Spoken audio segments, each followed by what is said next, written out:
President Harden, before you begin today's public hearing, I would like to read a few announcements.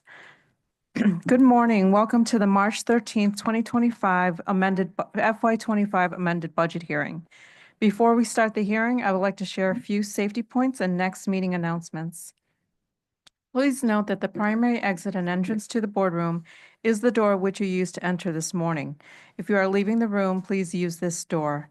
The restrooms are outside the boardroom's doors to your left. During the hearing, we ask that you keep all aisles and exits clear. If you need any assistance during the hearing, please waive the attention of one of our security officers. Please mark your calendars for the upcoming meeting. The next board meeting is scheduled for Thursday, March 20th, 2025 at 3:00 p.m. to be held at 42 West Madison Street, Garden Level Boardroom. For details on how to register to speak or observe at the meetings and to learn about the speaker lottery process, please visit the Chicago Board of Education website, cpsboe.org. If you have any questions about registration or public participation, please contact the board office for assistance. Thank you for joining us today. President Harden, we are now ready for you to begin the public hearing. Good morning. I'm Sean B. Harden on behalf of my fellow board members. Welcome to the first FY25 amended budget hearing. Today is March 13, 2025. We are holding the first FY25 amended budget hearing in the boardroom, 42 West Madison Street, Garden Level. I would like to note that the board members and senior leadership are physically present in the boardroom. Registered speakers may join us in person or virtually if they've opted to do so.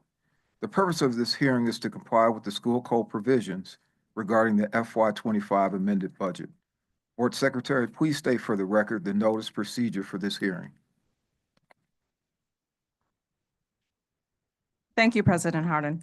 Notice of this public hearing was published in the Chicago Sun-Times, a newspaper of general circulation in the city of Chicago, and posted at Principal Office 42 West Madison Street Lobby on March 5th, 2025. Notice was also posted on cpsboe.org and cps.edu websites on March 5th, 2025. I will now read into record the public notice as published. Notice, public hearings FY25 amended budget for the 2024-2025 fiscal year, Chicago Board of Education, commonly known as Chicago Public Schools, to whom it may concern. Public notice is hereby given by the Chicago Board of Education that it has prepared a FY25 amended budget for the 2024-2025 fiscal year in tentative form, and that 5 copies thereof available for public inspection have been filed and are now on file in the office of the Board of Education of the City of Chicago, commonly known as Chicago Public Schools, 1 North Dearborn, Suite 950, Chicago, Illinois 60602, and available at cps.edu/budget. And that said Board of Education will hold 2 public hearings upon said amended budget on Thursday, March 13th, 2025, and Friday, March 14th, 2025. Hearing time 10:30 a.m. to 12 p.m. Chicago Public Schools, Loop Office, 42 West Madison Street, Garden Level Boardroom, Chicago, Illinois 60602. Registered speakers who wish to present during public participation may have the option to participate in person at the location of the public hearing or virtually via an electronic platform. The public will have access to the meeting via live stream at cpsboe.org.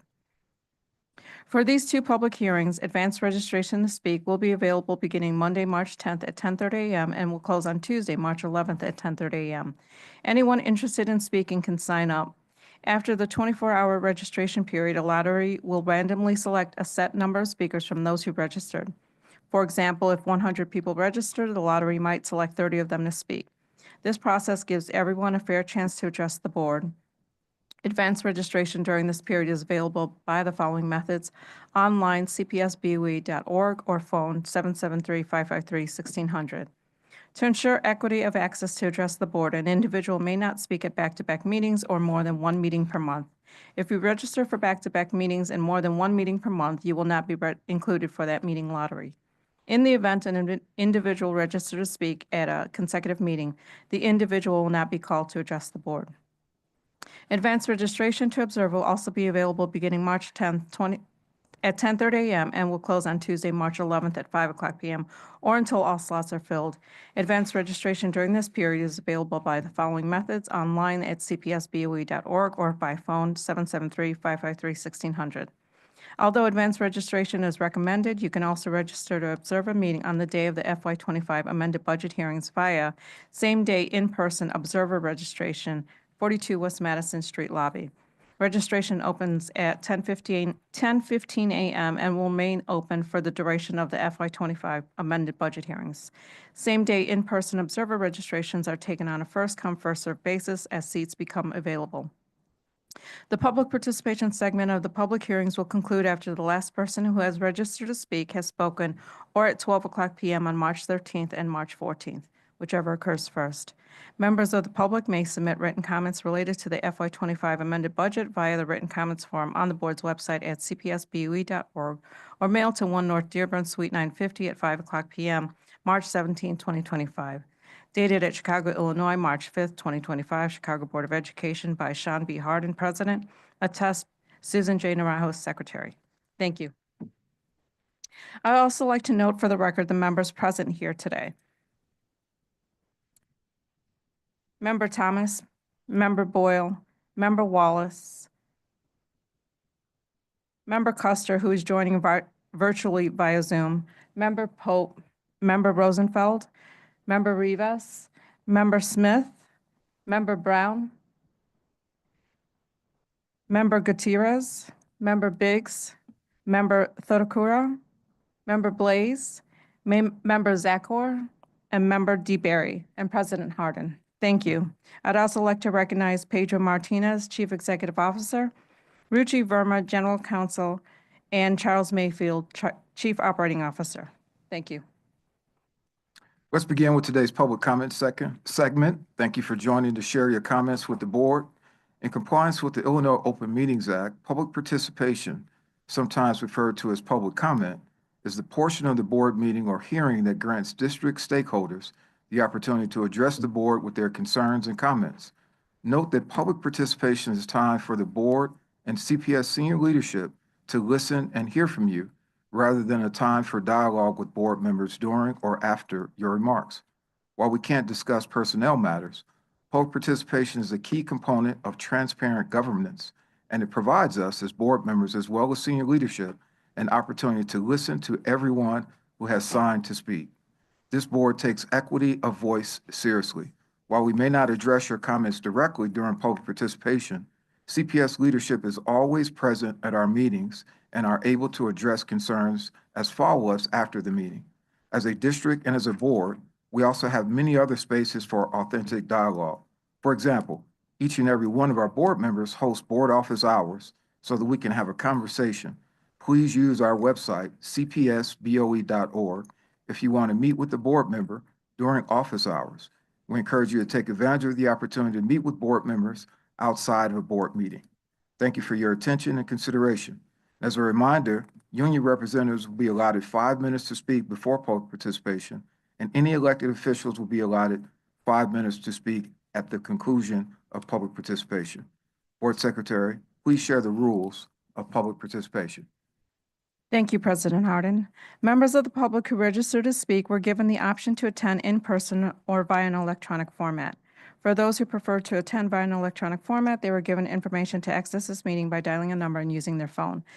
We did this so that speakers with limited or no access to the internet or who may have weak internet connection can still participate using their phones. As a reminder, also members of the public may submit written comments for the Board of Education meetings via the written comments form on the board's website at cpsboe.org or mail to 1 North Dearborn, Suite 950. Written comments received between the day the public agenda was posted through 5 p.m. the day after the Board of Education meeting will be submitted to the board and published within 5 business days on our website at cpsboe.org. Speakers, please listen while I provide directions for public participation. I will call your name and number when it is your turn to speak. For speakers joining us virtually, as a reminder, to unmute, please enter *6. Once you hear your name, please state your name for the record. I will then start the 2-minute timer. When there are 30 seconds remaining, I will inform you so that you can proceed to conclude your remarks to allow for the next speaker to begin. For anyone standing with a speaker, please stand along the glass partitions to keep aisles clear. Thank you. President Hardin, before we begin calling speakers from the speakers list, we do have union reps who would like to address the board. We'll begin with Jackson Potter, CTU Vice President, who is here in person.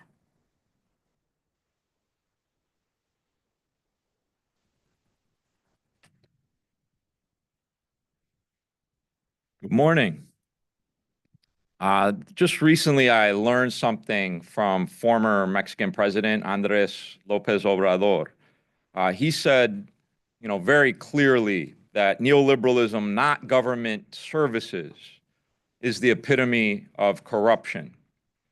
You'll hear buzzwords today from people saying responsible budget, they'll say efficiency.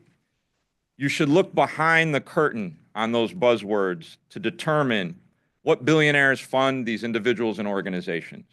Is it Doge, style, rhetoric, or is it really people who have the interests of our children at heart?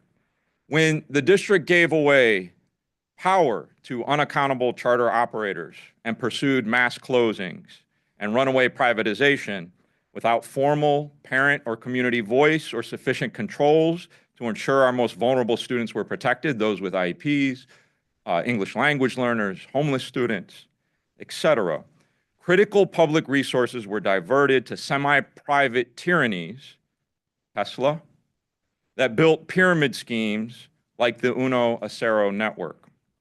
In the meantime, the district has failed to work with the union, parents, community orgs, some that have been champions of public schools who sit on this board, and advocate for the revenue that would fund the services our students desperately need and deserve. And if we offload those key functions of government to private entities, we undermine the advocacy to defend it.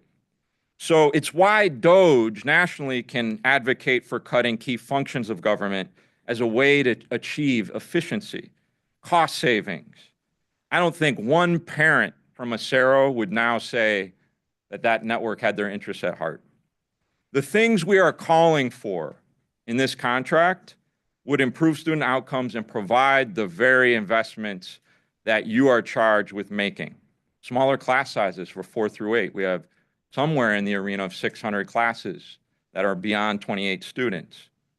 Reform of a racist and biased teacher evaluation system where Black and brown educators are harmed immensely, as are those who teach low-income students. And the district has told you, oh, we are doing better in pipeline recruitment. That's true. We won't disagree with that. But what they fail to answer is how this system grinds these people down and pushes them out after they are hired. And that problem has not yet been solved. And we are asking for restitution and a solution. Maintaining and investing in experienced educators is critical. We know we go from like second in the state to 40th. And we live in the city that has the highest cost of living with record inflation.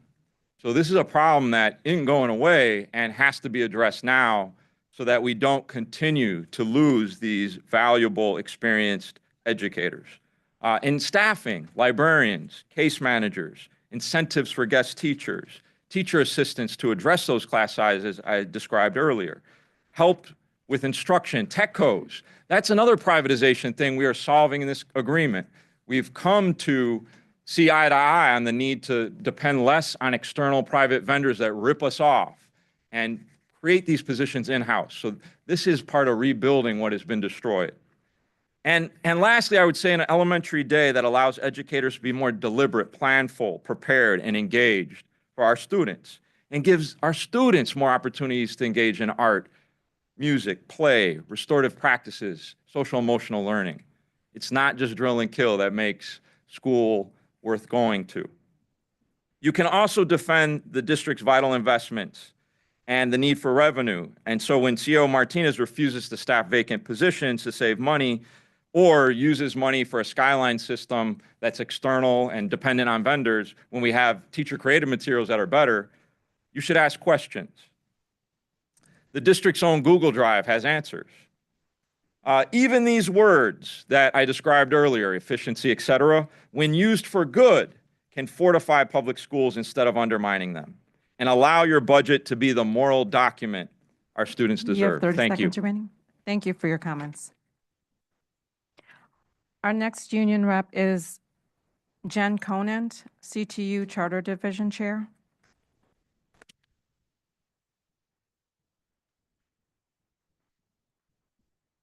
Good morning, members of the board. I'm Jen Conant, Chair of CTU's Charter Division and a longtime charter school teacher. I want to start by acknowledging all of the work and challenging decisions you have had before you in the last 2 months as board members. We are grateful for your historic decision to keep 5 Acero schools open and transition them to the district, and we hope you ensure that CPS continues to help and serve the students and staff at the 2 closing Acero schools, Cruz and Paz. We are here today for budget hearings. You have more weighty decisions before you today. The piece I'm here to talk to you about is the charter renewal system and its flaws. There are 3 main issues with charter oversight. There are no protections for families, students, and staff from school closures. General oversight and enforcement is weak, and charter contracts with CPS need to be overhauled. So first, the renewal process does not seem to catch potential problems that could lead an operator to close a school. Just 1 year before Acero decided to close half its schools, they were renewed for 3 years. They reported being financially healthy, and the Board of Education co-signed on that assessment. A couple years ago, Hope Learning Academy was renewed for 4 years, just 4 months before deciding to close the special education specialty school. They literally announced that educating Chicago students was not profitable enough and abandoned a few hundred primarily Black families to search for new schools and services. A renewal and oversight process that can't help predict closures is a problem. So it seems like CPS needs to reevaluate what information they need from charter operators and what consequences should be in place when these operators misrepresent themselves or choose to walk away from their commitments. 2, handing out renewals easily and allowing periods with little oversight is not helping schools or families. The long-term renewals that the charter operators and industry lobbyists want are especially problematic. During the 7-year period that Aspira was given at its last renewal, enrollment dropped at Aspira Hagen consistently every year for 7 years, and the oversight process either didn't catch that problem or had no tools to help remedy it. Imagine the reaction if teachers, even the most highly rated or celebrated, expected to go 7 or 10 years without any evaluation or accountability. Aspira now plans to close that school on your watch. But what changes have been made to the renewal process that could keep this from happening again? Finally, the contracts that the district has with charter operators need to be overhauled. The district's current contracts allow for charter operators to close schools on short notice with no consequences. That's a problem as it leaves families and staff thrown to the wind with their school community ripped apart. And the contracts don't require the operator to use or return their cash reserves which were built by public funds from CPS for the school or schools that the operator is closing. They get to hold on to the massive real estate investments and property holding they've purchased with CPS funding. Right now, the district plans to provide extra funds to keep the 5 Acero schools open. We're grateful for that, but Acero is not, even though Acero has the reserves to do so. Unfortunately, CPS's contract with Acero does not require Acero to use its reserves while closing schools or transitioning from or to the district. And that needs to be changed. The district also needs to incorporate into contracts how schools are reabsorbed into the district so that there are clear procedures and families don't have to come to board members for months asking for CPS to help. Given all of the problems with the renewal process and its potential impact on CPS's budget, the issues with oversight provided by the district, and the problematic contracts the district has with charter operators, I encourage you to really think about what this board can do to improve things. Help CPS with directives that will protect charter families and staff when charter operators make awful decisions like Acero. Do not let another Acero happen. Fool us once, shame on Acero. Fool us twice, shame on you. I'm sure you will all feel pressure to move quickly on charter renewals, being told this is how it's always done, or hearing from charter operators You who have 30 claim seconds remaining. it is urgent so they can enroll students for next year. That's just not the case. Enrollment has already begun with charter operators setting lotteries, and parents can access schools through GoCPS when they are up for renewal. Charters know that non-renewal has only even been considered in the most extreme cases, and generally not even then. And families have seen that you all are not trying to close schools, that you are trying to save them. Operators are just afraid of accountability and finally having a Board of Education that acts like it is in charge of Chicago public schools instead of handing them keys. So don't rush to approve or rubber Please stamp conclude your remarks. renewals. If you do, you will be responsible for future situations like we've had with this arrow. Thank you. Thank you for your comments. Before we move on to the next rep, I do want to note for the record that Board Member Bannon joined the hearing at approximately 10:43 a.m. The next rep is Don Villar, Secretary Treasurer of the Chicago Federation of Labor.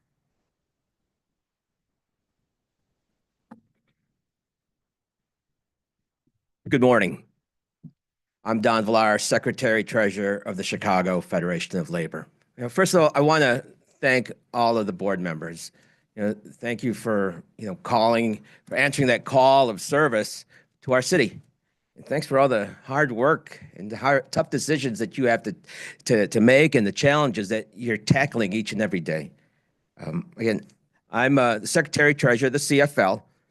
CFL is made up of 300 local unions and 500,000 union members. Among them are the unions and the workers at CPS and Chicago Public Schools. Our union members, they're families with children at CPS, and they're part of the fabric of our city. And we like to say in the labor movement that we're all connected by work. The work that you do, that we all do, it connects us. And that's why what happens here and the heavy decisions that you make, it affects us all in one form or another. And that's a heavy burden. And but it's also important to address these things because, it impacts families, and impacts neighborhoods, and impacts so many people. And I know it's not lost on everyone here, the challenges that we're facing today. I mean, our news feeds and our headlines, our news alerts, every day there's something going on out there. There's some pressing urgency. And, we have so many difficulties, and, we know we can't heal every ill or solve every problem in the world. But, at this moment, you all, CPS, you have an opportunity to solve one of the city's most pressing challenges, right? It's a pressing challenge right now, and it's important to the union members at CPS, our teachers. Give teachers, your workers, that contract that values and respects them, and also lifts up our communities. I have nieces and nephews who go to public schools, and I see the challenges and the disparity that they experience. And I wonder, it's like, we could do better. We can all do better. So by doing so, by listening to what our teachers and what the staff, what the workers at CPS are telling you, we can transform our public schools so Chicago's children and every student, my nieces and nephews, they could receive that quality education that they so richly deserve. And it'll lift up all communities and all the workers across Chicago, members of our unions, can benefit.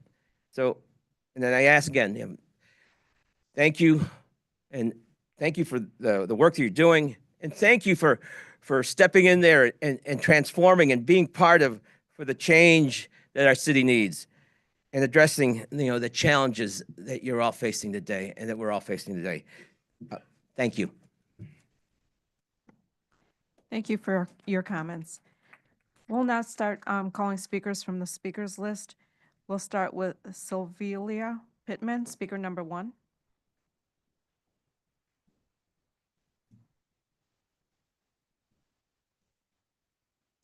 Good morning. It's pronounced Sylvia Pittman. Thank you for the opportunity for standing and speaking with you today. As a grandmother of 2 students in CPS and a Black educator that teaches in the Austin community, which is one of the most traumatized and disinvested communities in the city. Many of our students and families suffer from traumatic experiences on a daily basis, which means we are experiencing and facing situations we've never encountered before, causing us to look for resources and services to meet the needs of our students and families. The needs of our students are growing rapidly. Therefore, our elementary school students need their teachers to have adequate time to prepare lessons that will engage the students more by allowing the educators to collaborate and plan together as well as discuss the academic, behavior, and social emotional needs of each individual child. As educators, we desire to service the whole child, and this can be done by giving educators more prep time, which was taken from us 2 mayors ago. But while teachers are preparing students would be learning team building, socialization, and collaborating in dance, drama, music, band, art, and gym. Educators would be able to share You best have 30 seconds practices. remaining. And so I'm asking the board to help us settle this contract that allows teachers to implement best practices so that our schools, students, parents, and communities that you have been elected to serve will know that you understand the importance of investing in our schools. Thank you. Thank you for your comments. Our next speaker is Adriana Cervantes, speaker number 2.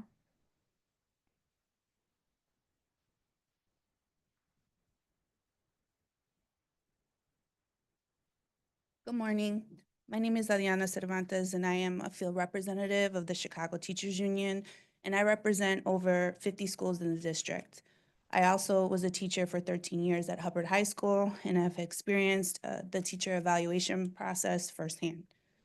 I understand today's hearing is about amending CPS's budget, and I'm here to talk to you about the teacher evaluation process, which is one of the outstanding issues at the table. And this issue, it costs the district no money. We've proposed for CPS to align with Illinois law, which allows school districts to evaluate highly rated tenured teachers on a 3-year cycle. This is different than the current 2-year cycle, which is very time consuming for evaluators and teachers. Last year, there were approximately 6,700 teachers who had incomplete evaluations. We need an evaluation system that provides opportunity for the instructional leaders to facilitate authentic instructional supports for their teachers. The current plan does not provide time for administrators to properly support probationary teachers or lower rated tenure teachers who actually need it. We need an evaluation system that provides an opportunity for instructional leaders to facilitate authentic, I said that already, I'm sorry, I'm nervous. CPS's current system actually harms schools You have that 30 seconds remaining. that need the most support. It's biased against teachers who work in high poverty and predominantly minority schools. It's slow, it's time consuming, taking resources away from actual learning. However, it could do what it's supposed to do, which is to provide feedback to educators and improve their educational supports. It could do this by switching to the state allowed 3-year cycle. Again, our proposals for teacher evaluation are no cost to the district, and our members and CPS families are requesting that you push CPS to address these inequalities in the system. Thank you. Thank you for your comments. Our next speaker is Nora Flanagan, speaker number 3.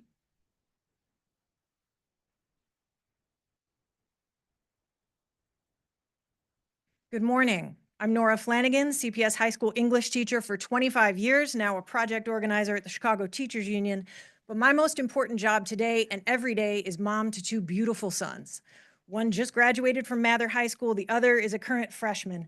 And when I say he's a freshman, he is freshmaning a lot. He has struggled and he has needed extra support, and Mather wants my son to have what he needs to feel supported and loved and capable of his best. I want the same for Mather High School. Students at Mather represent 140 countries and speak 62 languages. 80% low income, 43% English learners, 17% receive special education services. Over 100 students and their families lack stable housing. The staff at my son's school is amazing, but let's not say they're miracle workers. They are brilliant, dedicated workers, and they don't have what they need. They need the additional resources already bargained into our contract, more special education staff with tenable workloads, more English learner support, centrally funded interpretation services, smaller class sizes, more counselors and social workers, fair compensation for the sports coaches who keep a kid like mine motivated and build his confidence. Thank you, Coach Sullivan and Dr. Weiss. Added resources for career and technical education so Mr. Heese can keep his engineering classes, designing and imagining and building and sometimes breaking things. And Mather just applied to become a sustainable community school. Let's go. Chicago You have needs you 30 to seconds pass a remaining. budget amendment that makes all this possible because Mather and every other school in Chicago will not have these resources for the next school year if CPS doesn't agree to the contract that provides them now. As schools start building their schedules and planning for the fall, class sizes will not come down, staff positions will not be added. We will stay frozen with the needs and shortfalls we see now because CPS wants to fight over 20 minutes of prep time and a broken evaluation system. As a parent and an educator, I want our schools and students to have what they need. Thank you. Thank you for your remarks. Before we move on to the next speaker, I do want to note for the record that Vice President Bautista joined the hearing at 11:02 a.m. Before the next speaker, we do have another union rep that has joined, Stacia Scott Kennedy from SEIU Local 73, Executive Vice President.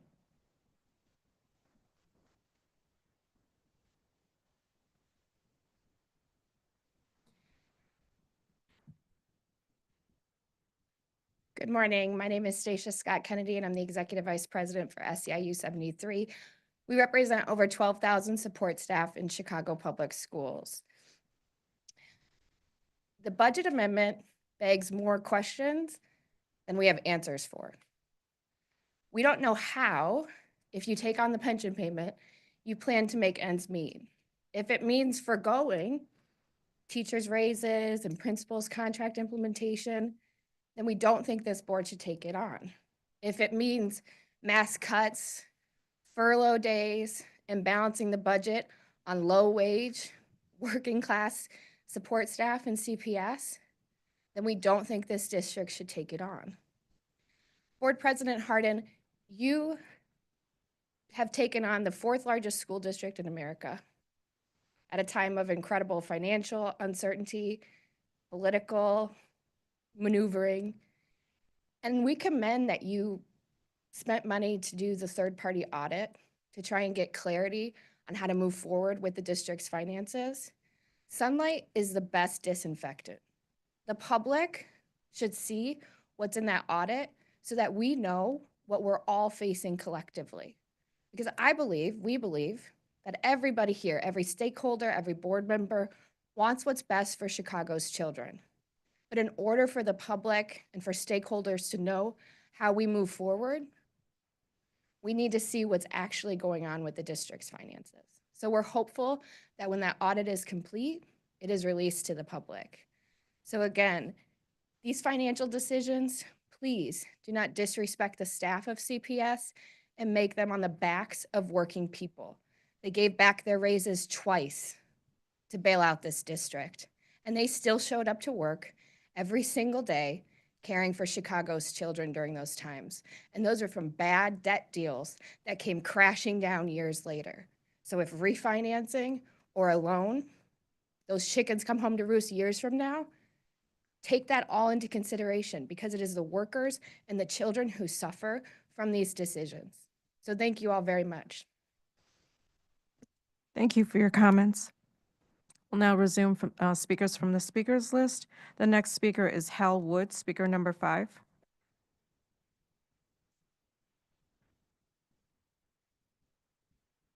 Good morning, President Hardin, members of the board.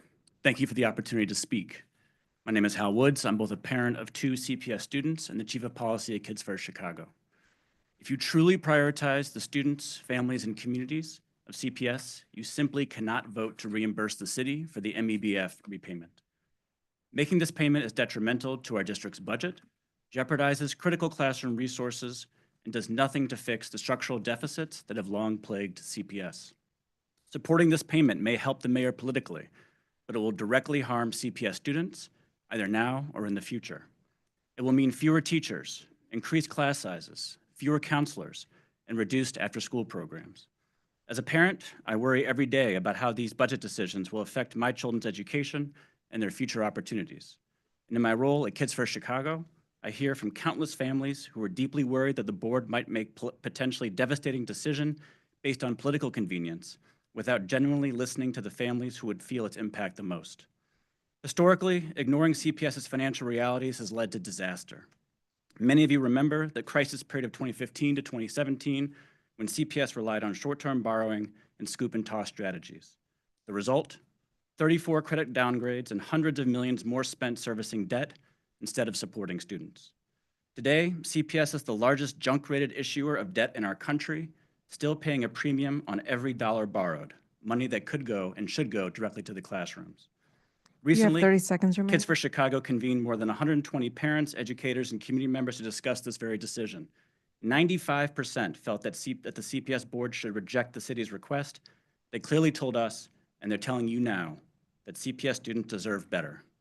As the first ever elected school board, this decision will begin to define your legacy. Will you stand firm, putting students first and sending a clear message that the board operates independently and only in the interests of kids and families? Or will you set a disturbing precedent by diverting classroom resources to help fix the city's finances? I urge you to vote no on this reimbursement request. Our students deserve your leadership and your courage. Please Thank you for conclude your your time remarks. and for carefully considering the voices of the families that you serve. Thank you for your comments. Our next speaker is Lauren Bianchi, speaker number 6. Good morning, board members. My name is Lauren Bianchi. I'm a high school social studies teacher on leave and an organizer at the Chicago Teachers Union. As you prepare to amend the budget to make sure that CPS can invest in the schools our students deserve, I'm here to advocate for the importance of creating equity. Our elementary teachers must have adequate prep time. Even as a high school teacher with protected blocks of prep time every day, I spent hours of my personal time after school and on weekends planning new lessons, translating materials, and providing detailed feedback on my students' work. I truly can't imagine how our elementary educators manage to prepare to teach multiple subjects and grade levels daily and set up their classrooms without sufficient planning time during the school day. Teachers aim to provide hands-on, engaging, and culturally relevant lessons to our students, but high-quality lessons and learning experiences take more time to plan and require collaboration with our colleagues and PLC teams to perfect. Respectfully, when does CPS expect teachers to plan? Board members, CPS educators and families are counting on you to pass a budget amendment that invests in our schools, a budget amendment that doesn't allow for cuts and layoffs that would cause mass disruption and interrupt the gains our students are making. Along with this, you have the power to provide a better elementary school day for all of our youngest You have 30 students seconds remaining. by expanding prep time for their teachers. This proposal costs $0 and will have an immediate positive impact on student learning and reduce teacher burnout. Let's put this proposal in writing along with CTU's 4 other common sense must-haves and get this contract done now. Thank you. Thank you for your comments. Our next speaker is Caroline Rutherford, speaker number 7.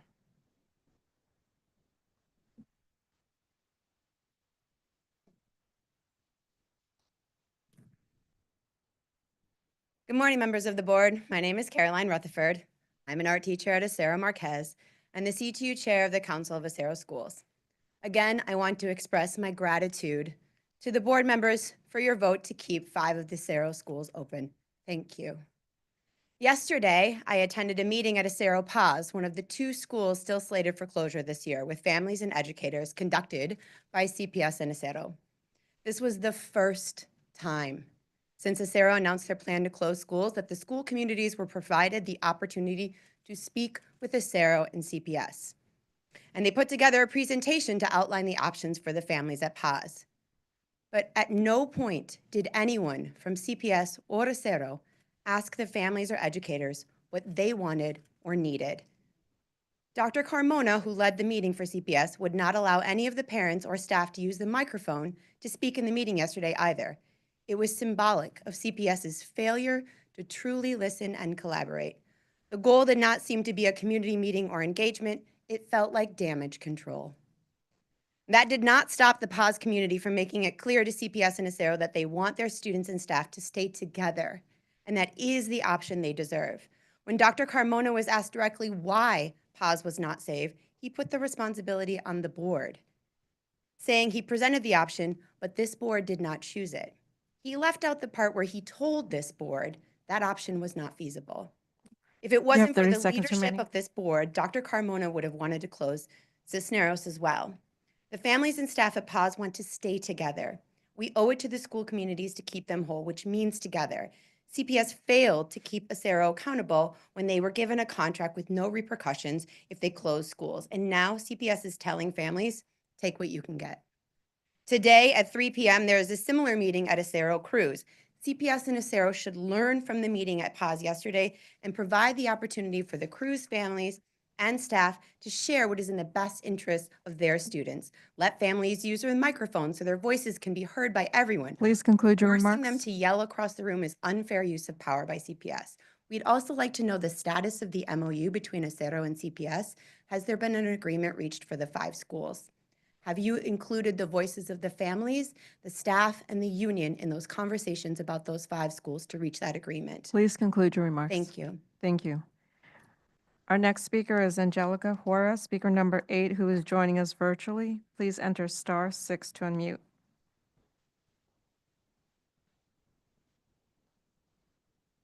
Good morning, all. My name is Angelica Juarez. I'm a parent at Carlos Fuentes Acero School. First of all, I would like to thank the members of the board who voted on maintaining 5 of the 7 Acero schools open for the remainder of its contract and the transition of our schools to CPS's network going forward. With this said, I eagerly request the board to sign such amended resolution with Acero and make it official as our schools communities are awaiting such action. Nonetheless, after the board decided that PAWS and Cruz should close at the end of the school year, I earnestly plead both boards to create a detailed plan for both of these schools. The fact that these 2 schools will be closed at the end of this 2025 school year makes the outcome of our fight bittersweet as we fought together to save all 7 Acero schools. Moreover, I would like to acknowledge and give my wholeheartedly thank you to those who advocated for our students, parents, and teachers every step of the way. Elder persons Byron Cincho Lopez, Carlos Ramirez Rosa, Julia Ramirez, and especially to the Chicago Teachers Union for their unwavering support and commitment in saving our schools, although they themselves are still in the fight for a renewal of their contract, which I too fully support. In closing, I am a firm believer that it takes a village to raise a child, and hope that we all come together for the greater purpose of safeguarding the well-being and education of all of our city students, as this is our most important responsibility and for which we all are accountable. Thank you. Thank you for your comments. Our next speaker is Tanisha Rawls, speaker number 9.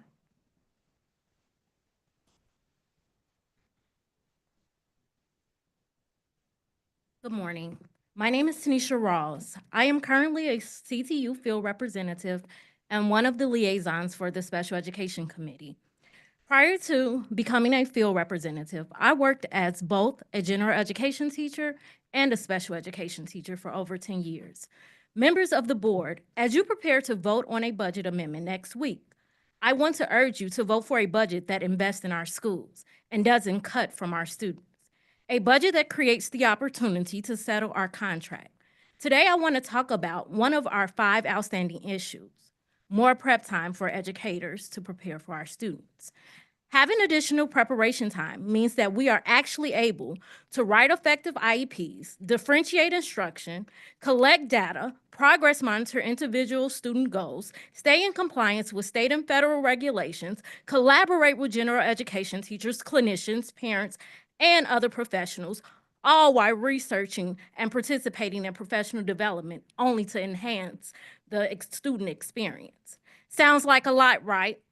Well, these are the daily duties and responsibilities of special educators who sit in classrooms throughout the district. We, as special educators, are offered workload reduction funds, which to some degree acknowledge that special education teachers, along with clinicians, carry a heavy workload, which in return forces them to complete these various tasks outside of the 6.25 workday. Imagine You a have 30 seconds situation where remaining. teachers are actually able to complete these tasks during the workday. The demands of special education teachers can lead to burnout if adequate time isn't allotted for preparation and planning. So many times we hear the district say that our most vulnerable students are a priority. Well, as the students say, stop capping or making false statements. It is time for the district to align their words with their actions. Don't just say our students are a priority, show that they're a priority. How can something that costs the district no money at all be so complicated to settle? Will we be the district Please that conclude is your remarks. all about tell and no show? Are we up for the challenge of making the school day better? I ask that you support our demands. Thank you. Thank you for your comments. Our next speaker is M. Ayala, speaker number 10.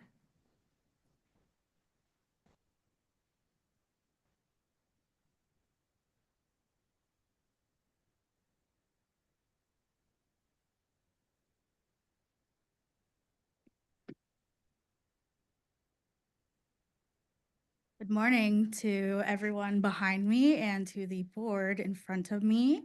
My name is Emily Ayala. I am a second-generation CPS alum and a mother of a third-generation CPS student. When I was a student at Galista Language Academy in the East Side neighborhood, my class had a ratio of 35 students to 1 teacher. As children in the school, as students, we were aware of the class sizes being large through hearing the buzz from teachers, but it wasn't until I became a CPS parent that I fully understood what that ratio meant for schools, for teachers, and most importantly, for the quality of student education.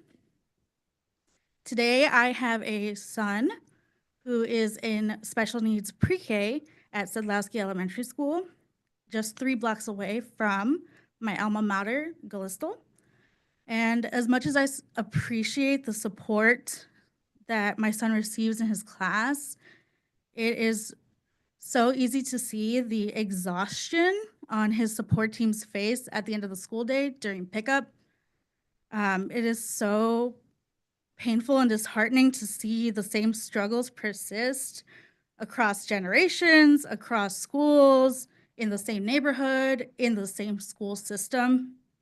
This is going on like a 20 You have plus 30 seconds remaining. 20 plus year problem that I'm sure that statement can apply to many people's concerns in here.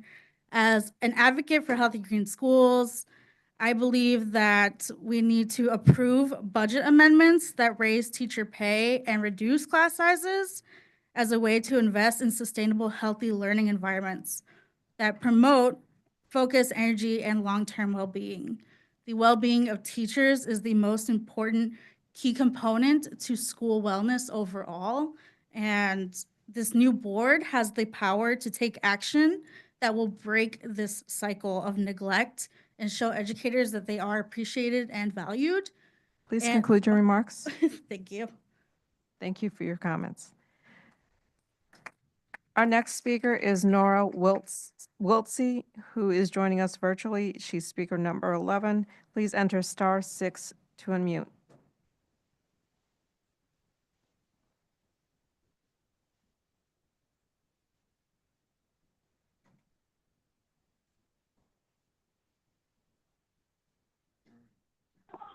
Hi, my name is Nora Wiltsey. Can you hear me?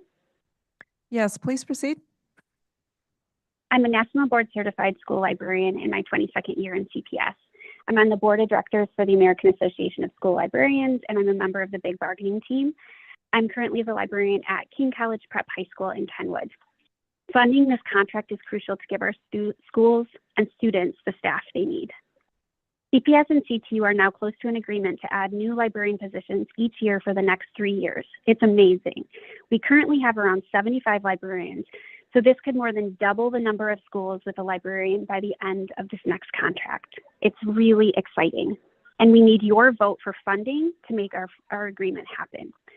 I mentioned CPS has around 75 librarians this year, and I want to share examples of how low this number truly is and to highlight that our budget demands are simply everyday school for students in the suburbs. In CPS, we have over 100 high schools for our students. We have 12 high school librarians. 12 librarians to meet the needs of our approximately 100,000 high school students. In comparison, Downers Grove District has around 5,000 high schoolers. The number of staff in their libraries, 13, more than in all of CPS high schools. Hinsdale has 4,000 high schoolers. They have 7 librarians. Naperville's 5,000 students have 8 librarians. New Trier, for their 4,000 students, they have 12 librarians. Districts surrounding Chicago provide libraries and librarians for their students. This is not considered a luxury, but just a You have normal 30 school seconds day. remaining. If we don't receive your vote to fund this contract, we will remain where 85% of CPS students graduate without ever having had a library or a librarian. This is just one of the many staff needs our contract would provide, positions that have been negotiated and agreed upon by CPS, which are all important. Please help us fund these needed positions that both CPS and CTU feel are essential. Funding schools is not extravagant or irresponsible. It's an investment for the future that pays dividends. Thank you. Thank you for your comments. Our next speaker is Natasha Dunn, speaker number 12, who is joining us virtually. Please enter *6 to unmute.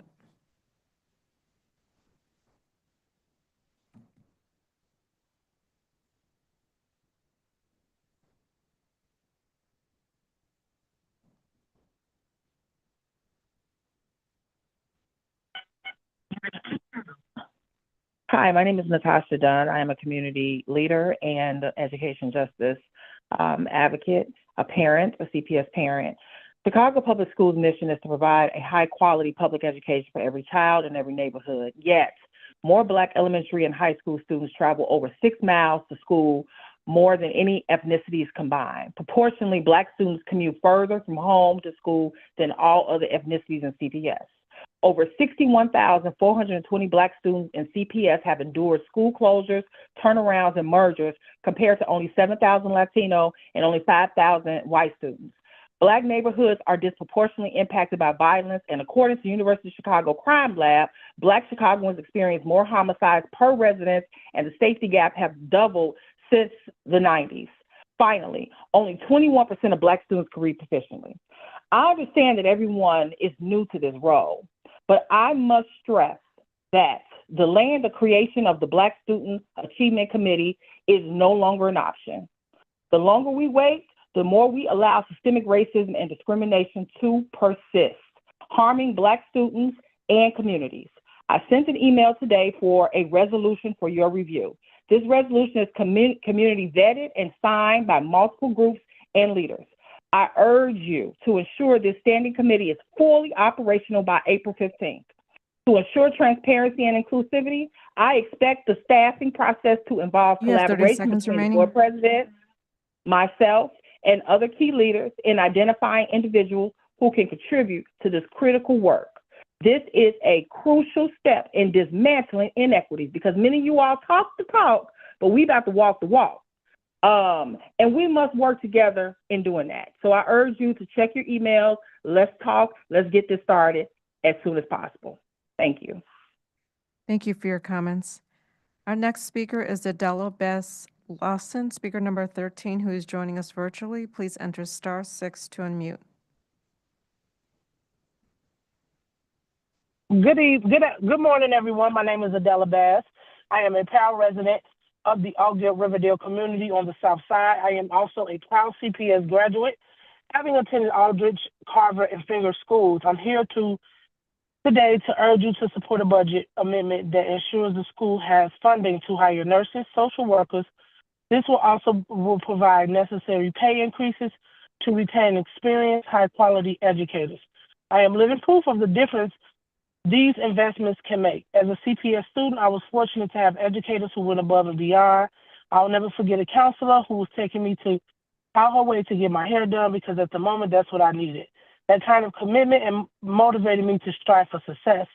It also underscores the importance of supporting and retaining Black educators who play a critical role in the lives of Black students. This experience is what drives my work today at promoting health education and equity in my community. I take pride in returning to the same schools I once attended to help young people understand how to protect their health, their community, and their environment. You, as members of the board, have the opportunity to be a source of support for the children I work with, just as my teachers and counselors supported me. I urge you to vote in favor of funding for our schools and ensuring our educators receive a fair contract. Thank you. Thank you for your comments. Our next speaker is Carolyn Day, speaker number 14.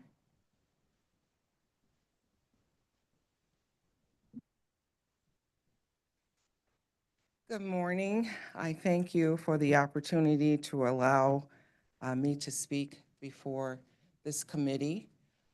As you stated, I am Carolyn Day. I am a graduate of Chicago Public Schools, a former employee in the Office of Specialized Services, high school programs, education to careers, and the Illinois Career and Technical Educational Programs for elementary school career developments.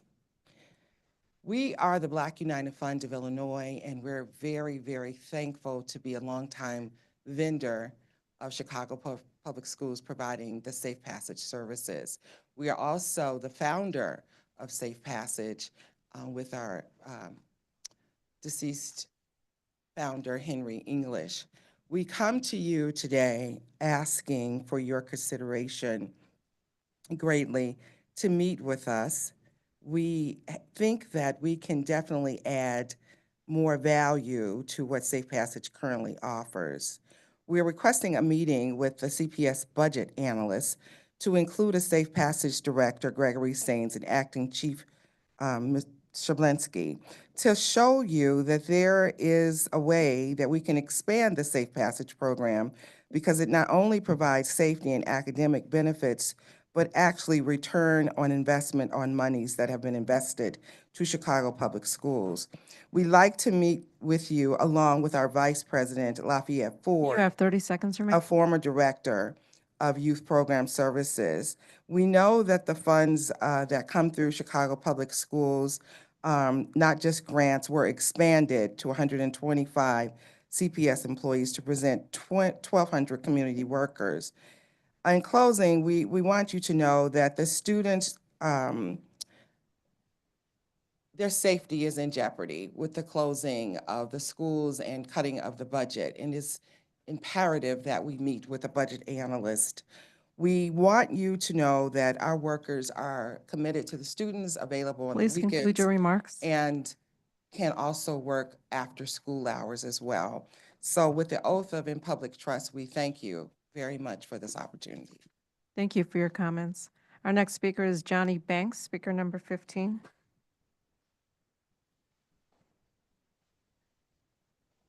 Yeah, good morning to the board. Good morning. My name is Johnny Banks. I'm the executive director of A Knock at Midnight. In 2009, I was leaving Finger High School, taking a kid home that was in trouble. I went west on 111th Street, east on 111th Street. Darion Albert was being murdered. And out of that was born the Safe Passage program. This program has been a boon of safety and security for the young people in the city of Chicago. Right now, Safe Passage services about 191 schools. We encounter almost 100,000 students a day back as they come and as they go, providing services. The Safe Passage leadership would like to call us nosy neighbors. We're in everybody's business in the community to find out what's going on, who's doing what, and why it's being done.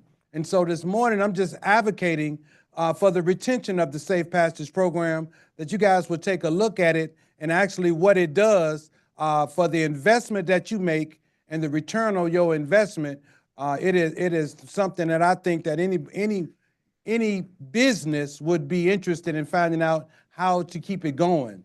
It is something that is absolutely needed for our students. We know our students personally. We know them by name. We meet their parents. We meet the siblings. We engage in the summertime working in the park districts and after school. Sometimes we even do our truancy work that is assigned to You have safe 30 passage. seconds remaining. So we do a lot, and I just wanted to just drop that in your spirit to let you know that we think that with your support, that this program should be retained, and we should be able to keep serving the scholars of the city of Chicago. Thank you. Thank you for your comments. Our next speaker is Jeanette Baker, speaker number 16.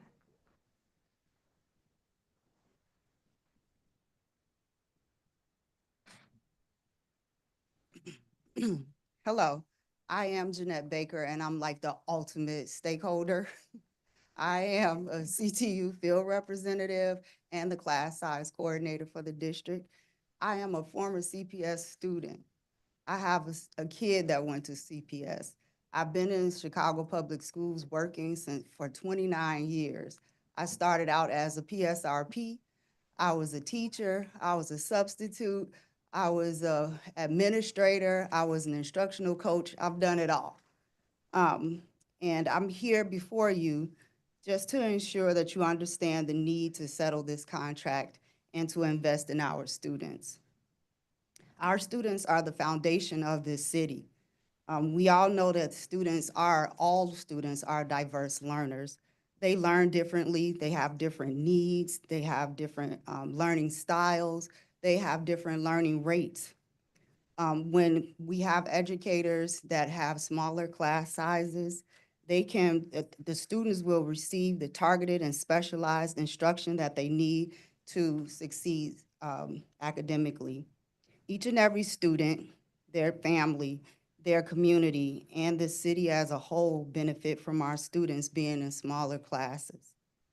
There's no debating smaller class sizes per CPS when we moved from the student-based budgeting to a more equity You have 30 focused seconds model. remaining. The K through 8th grade classes without distinction should have capped at no more than 26 students.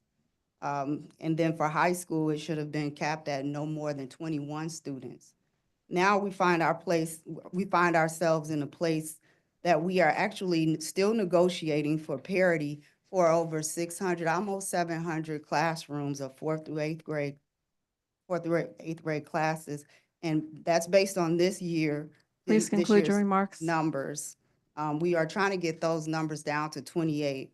So you as the board, you control all of the dynamics and the structures of everything in our district, and you're charged with ensuring that the budget includes every bit of the funding needed to guarantee that each classroom doesn't go over Please the conclude your exceeded remarks. mandatory levels or limits.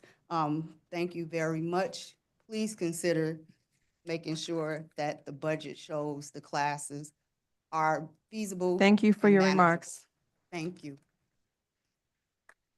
Our last speaker from the list is Luz Sarama, who's joining us virtually. Please enter *6 to unmute. Por favor, presione estrella y número 6. Buenos días, miembros del board. Mi nombre es Luz Sarama. Vuelvo a ustedes para pedirle la investigación de Laura Lemón por abuso de autoridad, alteración de documentos oficiales y permitir el mal gasto de los fondos. Natasha Ford por acoso y manipulación a los miembros del LSI, BOG y manipulación de evidencia de documentos. Peter Ramírez por ayudar a previa administración de Marine Leadership Academy, Cristina Novi a crear pruebas falsas que terminaron cerrando mi posición. Jerry Taylor por firmar la carta de despedida, conociendo las irregularidades y autorizar un pago de un cheque que no trabajé.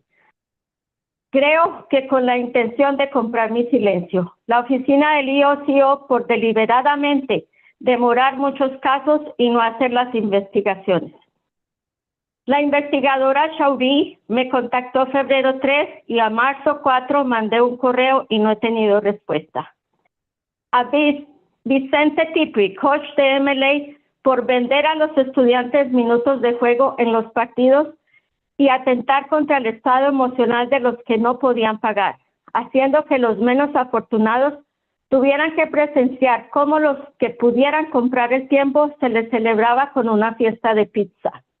Al igual no poder proveer recibos 30 para segundos. confirmar el uso de los fondos recaudados al Departamento de Deportes por no poder dar razón de los más de $15,000 que se le pagaron a Mr. Tipri y a Pedro Martínez y Bogdana Cochabamba por no proteger el interés de los estudiantes. Gracias. Gracias por sus comentarios. Thank you. We'll have our translator translate the statement.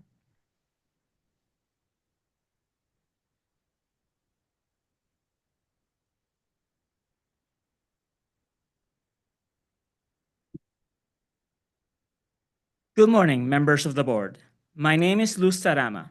I return to you to call for an investigation into Laura Lemone for the abuse of authority, the alteration of official documents, and for permitting the misuse of funds, and into Kishasha Ford for the harassment and manipulation of members of the LSC and BOG and the improper manipulation of documents. Peter Ramirez for helping the previous administration at Marine Leadership Academy, Christine Novi, create false evidence that resulted in the termination of my position. Jerry Taylor for signing my termination letter when he knew of the irregularities, and for authorizing the payment of a check for work I did not perform, with the intention, I believe, of buying my silence. The EOCO's office for deliberately delaying and in many cases simply not carrying out investigations. Investigator Ms. Shari, who contacted me on February 3rd. On March 4th, I sent her a message and have received no response. Vicente Tipre, MLA coach, for selling students playtime during games and for compromising the emotional state of those who couldn't pay, making those less fortunate have to watch as those who could buy playtime were celebrated with a pizza party. Additionally, for not being able to provide receipts to confirm how collected funds were used. The sports department, for not being able to justify the more than $15,000 paid to Mr. Tepri. And Pedro Martinez and Bogdana Zhukombova for not protecting students' interests. Thank you. Thank you for that. President Harden, this concludes public participation. Board members, do we have any questions or comments related to public participation?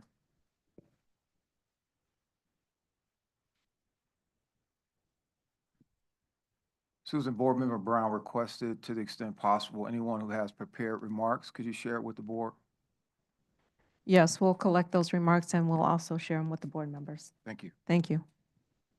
This concludes public participation segment. Let's now proceed with FY25 amended budget presentation.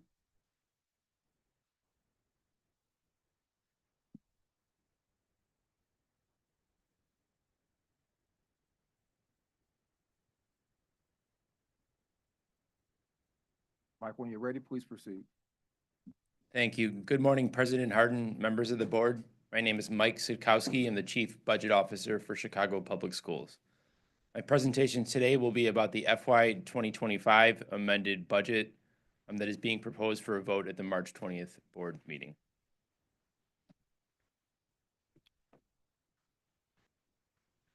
To begin, I want to recap the initial budget that was passed in July of 2024, the budget that was approved by the board in July of 2024, which totaled $9.9 billion.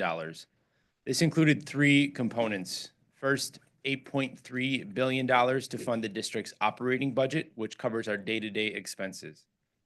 Second, $611 million to fund the district's capital budget, which includes investments in buildings and infrastructure and is funded primarily through bonds issued by CPS. Finally, $817 million of the 2025 budget funds the district's debt service budget, which pays for principal and interest on bonds issued to fund the capital budget. This was the budget that was approved in July.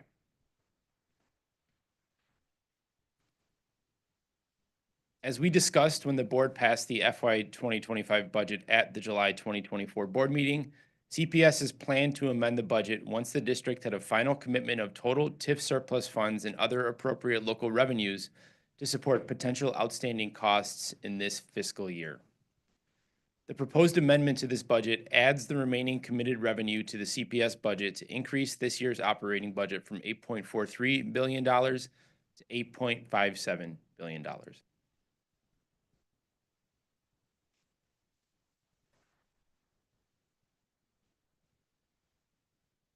As part of our FY 2025 amended budget, we are adding the remainder of the funding available from the City of Chicago's 2025 budget, which was finalized in December and included $298 million of TIF surplus funding for CPS.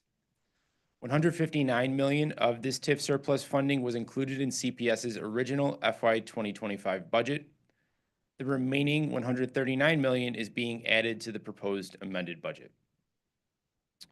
The amended budget allows the board to use the $139 million and any additional appropriate local resources to support 3 pending contracts. First, the pending collective bargaining agreement with the Chicago Teachers Union. Second, the pending collective bargaining agreement with the Chicago Principals and Administrators Association. And third, the pending intergovernmental agreement with the City of Chicago for a reimbursement of a portion of the on behalf of cost for expenses related to the Municipal Employees Annuity and Benefit Fund.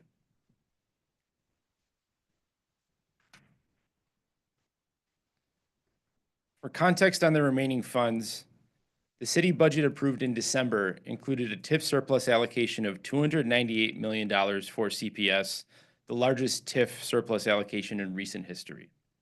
However, this total was $186 million short of the $484 million requested to meet projected costs in this year's budget, and provides the district with only $139 million above what was included in the balanced budget approved in July. This chart shows a breakdown of the request.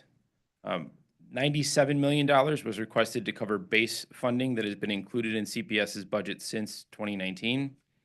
$62 million was requested to cover the SEIU Local 73 contract costs, the contract of which was ratified in May of 2024. These 2 items were included in the approved FY 2025 budget, totaling $159 million. The remainder of the request included $150 million for projected CTU and CPAA labor contract costs, and $175 million to fund a reimbursement to the city for the Municipal Employees Annuity and Benefit Fund. These total pending costs represent $325 million, making up the balance of the $484 million request. As I noted on the previous slide, with the final amount delivered by the city of $298 million, this leaves $139 million for pending costs in this year's budget. This amendment provides the board the flexibility to utilize the remaining $139 million of TIF surplus funding, plus other potential appropriate local resources for the aforementioned pending agreements.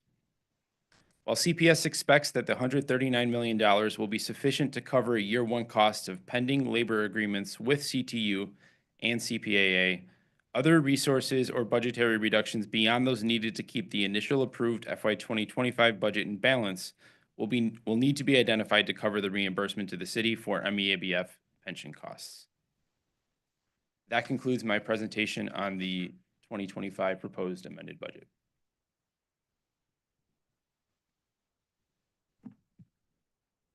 Board members, are there any questions or comments?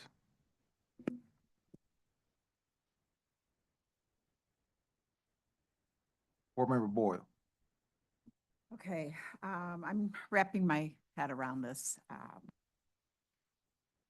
So if we don't use the remaining 139 million to satisfy the labor agreements with CTU and CPAA, what would happen? What would the financial implications be for the remainder of this year, this budget, and next year? What would happen? So I can answer that question focusing on this year's budget, as that's what this amendment contemplates. What this amendment does is provide the ability for the board to direct the $139 million of additional funding, while also providing the flexibility for other solutions that may arise to satisfy any of the 3 contracts that I mentioned. At this point, what we have identified and confirmed is that we do have access to the $139 million. There's still a possibility of other solutions coming into play, But at this point, that's the amount of money that we have remaining. So I can't speak to the broader consequences of what could happen if those dollars are not used for the labor contracts. But at this point, those are the resources that we have identified, and the choice will need to be made of what is done with those resources. May I ask a follow-up to that? Yeah. Okay, so the amended budget will require a 2/3 majority vote to pass, right? I believe that's true. But if we do this intergovernmental agreement with the city, that would only take a simple majority to pass. I'm just concerned because I'm trying to understand the process. If the amended budget passes,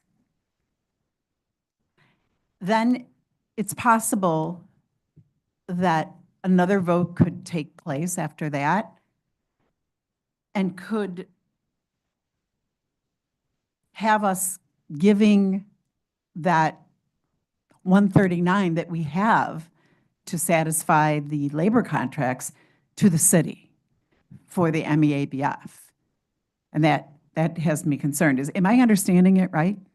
So the amended budget, as proposed, if approved, allows the board to make decisions on how to use those funds within those three pending agreements. Our pending labor contract with the teachers union, our pending labor contract with the Principals and Administrators Association, and the pending intergovernmental agreement with the city for the reimbursement for the MEABF pension costs. So I want to keep coming back to that, and what this amendment does is provide that flexibility, provide that optionality for the board to decide how those funds and any other additional available resources or options are used to satisfy those contracts. So board member, let me help a little bit. So again, we wanted to give the board the flexibility because that's, that's part of my philosophy. We never want to box in the board. So we want to give you as much flexibility. The amendment gives you that flexibility so that the money can be used for any of those options that Mike just laid out. If the amendment passes, and then you also pass the IGA with the city, then you're basically, the board is making the decision to have that money be given directly to the city. Therefore, leaving no money at this point unless we have other solutions for the CBAs, for the collective bargaining agreements. What I can tell you, what right now our chief labor negotiators at negotiations today, so he can't be here this minute. But he has been told by CTU staff that if this money is not available for the collective bargaining agreement, that it will result in a potential strike vote. That's been really clearly told to us just as recently as in the last week or so.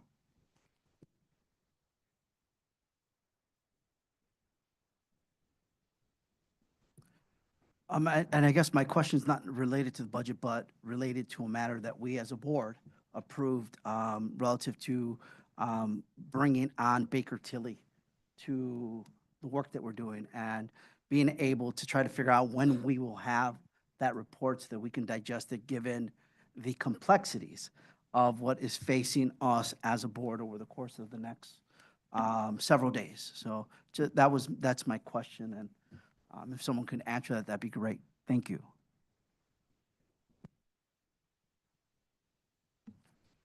I can tell you, Board Member Gutierrez, that the Baker Tilly report is still being developed.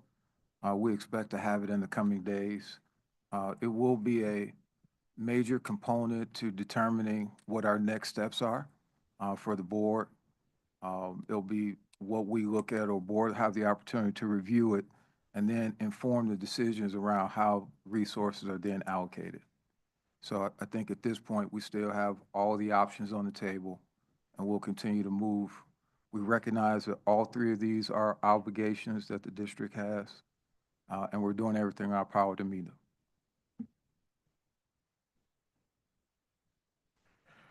Board Member Smith. Thank you. I have a few questions. Our guidance from the bond attorney is that taking out a bond to cover operational costs would be unconstitutional. Is there a plan for overcoming the legal barrier And what evidence do we have that if we took out a bond, that it would pass constitutional scrutiny? So what I can say about the topic of a bond on this and what you're referring to is that we are not legally allowed to balance our budget using the proceeds from debt. So the state law through the school code requires that CPS have a balanced budget. Borrowing to generate proceeds for the district does not provide revenue that allows us to balance a budget in compliance with that provision of the school code. So with regard to any specifics around a bond issuance or anything like that, I can't speak to that at this point, but that's the interpretation of the school code that we've gotten. And Member Smith, just to make sure it's clear, you're not legally allowed to pass a budget that is not balanced. To pass a to get into contracts or any kind of agreements with a budget that's not balanced, that you know as a board is not balanced, is actually a crime. It's actually a misdemeanor and could result in the loss of a board seat. If staff are complicit in that, it's also staff would lose their jobs as well, and that's by law. All right. My follow-up question is, today Chalkbeat reported that the amount requested of CPS for the city's pension payment is actually above the amount required to pay. Can you confirm the accuracy of that statement? And if it is accurate, would it be more prudent for this board to make a bonus pension payment or to satisfy our teachers and principals with what they bargained for in their contract? So I want to clarify one thing regarding your question is that the financial matter being considered here with regard to the pension payment is a relationship between CPS and the city of Chicago. It's not a payment to the pension fund. It's a reimbursement for the city's expense that they are paying for the pension fund that does include CPS employees. Now, I can't speak to the specifics around what they have paid into the fund. I did see the report that they paid in additional money in the last fiscal year into the fund, but I can't speak any more about that. So Member Smith, the only thing I can share with you is, because we were watching the city budget hearings, because we were looking to see how much TIF they would release to us. And one of the conversations they had was the fact that every year, or at least recently, the city has been making additional pension payments, including to this pension. And so that was a debate within the city about, is that something that still could be done, should be done? And as far as we know, last year they did make that additional payment, and it looks like this year they're also planning to make the additional payment. And that's more around, because the pension funds are just so underfunded, so they're in essence, think of it as they're giving more than the minimum payment that they're required by law, because again, the funds are just so underfunded. Board Member Brown. Yeah, I have this question. Mike, you can answer it, or CEO Martinez. City Council has made a commitment to make sure that Chicago Public Schools had access to the TIF surplus. Is that accurate? Would you say that that's accurate? The budget that was passed in December included the $298 million of TIF surplus funding. Do aldermen like giving up their TIFs? I can't speak to what aldermen like or don't like when it comes to prioritizing projects that within their ward versus Just your expenses opinion. that the Just your opinion. Just what do you do? I would venture to say that there's probably a wide range of opinions on that. Okay. So if aldermen if the city council is making a long-term commitment to say that the expiring TIFs will come to Chicago Public Schools, CEO Martinez or Mike, do you all believe that if we don't make that MEADF payment that they would continue to do that? So I think, I don't know is the answer, mainly Member Brown. Of course, every year the city has to go through their budget process, and we know this year how difficult it was even for them to get to their final budget. I think what I can say, and it's important to have context, TIFs in their origination were supposed to expire after 23 years. Many of these TIFs are now in their third term. And unfortunately, and frankly, the areas where they had the highest TIFs are the areas that are the highest developed today. downtown, the West Loop, the South Loop, et cetera. And so these TIFs, if they had been allowed to be expired when they were supposed to, we would be, CPS would be receiving an equivalent of at least $600 million per year every single year. If the TIFs would have been allowed to expire, the funds that are right now in the bank accounts of the city, half of those funds would be in the district's bank, and we would not have to borrow for payroll every year. TIFs have created a lot of value for our city. I'm a CPS Chicago kid. I know what downtown looked like before in the 70s and 80s. I know what the West Loop and the South Loop, in fact, South Loop didn't even exist, I think. It wasn't even a term. I mean, I don't think even West Loop was a term at that time in the 70s and 80s. And so they've created a lot of benefits. I think that the philosophical challenge that exists is that, you know, they're now in their third term. And so I appreciate the fact that the current administration is releasing more TIF. I appreciate the fact that they're being a little bit more transparent about it. But it is a challenge, and it is especially in a time when CPS has already lost federal funds, could potentially lose more federal funds, and the fact that we are so underfunded by our state. Okay, I guess this will be my last part of this question. I think it's, so I'll say what folks don't want to say, that aldermen are not going to be with, TIFs, former Mayor Daley used to say that TIFs were our only economic development tool. And as CEO Martinez said, it went to, they were supposed to be developed to reduce blight, to address blight.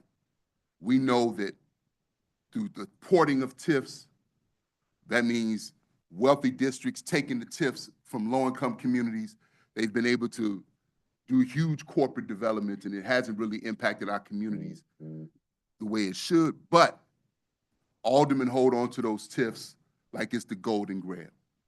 And I want to raise a common sense question for us. If they made a commitment to make sure that we have access to those expiring TIFs and the TIF surplus, if we don't make that MEABF payment, what alderman in their right mind, what city council in their right mind would say, well, we're going to honor this a commitment to you? And then when we made a commitment through our CEO to pay the MEABF payment. And so I just think, you know, a little politics one-on-one, they're not going to be supportive of those resources coming into CPS for our long-term health as we look to try to correct this structural deficit that Chicago Public Schools is in. Because it didn't start with this board, and it didn't start with this mayor. This is structural. And I think that we got to have the courage to do the type of work that it's going to take to address it on a long-term basis. Yeah, thank you, Member Brown, for saying that it's structural. Just real quickly, again, and this is on, you know, city council testimony. So, and by the way, it's said 3 different times because, you know, we've actually looked at the tape again, even though it's, you know, 5 + 6 hours, it's a little bit traumatic for me to even look at part of it. And it was very clear throughout the testimony that, in fact, the table that Mike showed showing the request for the 484 was actually shown to city council. I also was asked a couple of times by Alderman Beal and a few others about, again, confirming the amount. We always said $484 million. And again, it was a way to really show collaboration with the city, to help them on this pension payment, even though it's not our legal responsibility, but it does cover a portion of our employees, and we've always acknowledged that.